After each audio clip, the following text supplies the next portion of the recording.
Zdravím vás lidi. Tohle je možná poprvé, kdy jsem slyšel od nějakého koaličního poslance, ať už je to z České republiky nebo Slovenské republiky, že mluví o tom, co se doopravdy dělá malým dětem a de facto, že si je ani ne v uvozovkách pěstují a potom z nich vytahují takzvanou látku adrenochrom. Tady je Pavol Ľupták. Možno viete, možno neviete, skôr si myslím, že neviete, ale sú vo svete farmy, kde sa pestujú v úvodzovkách malé deti. Tie sa mučia a v tom smrteľnom strachu, v tej bolesti sa im odoberá krv, pretože to telo, ktoré bojuje o život, vylučuje taký hormón tzv. Mladosti.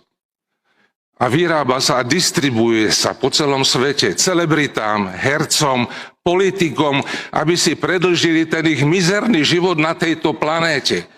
Prečo sa v tomto parlamente o tom nikdy nehovorilo? Prečo to musí povedať poslanec za stranu Vidieka? Dajme nejaké uznesenie, že vieme o tomto biznise. To je skoro oficiálne. Hovorí sa o tom, je to verejné tajomstvo.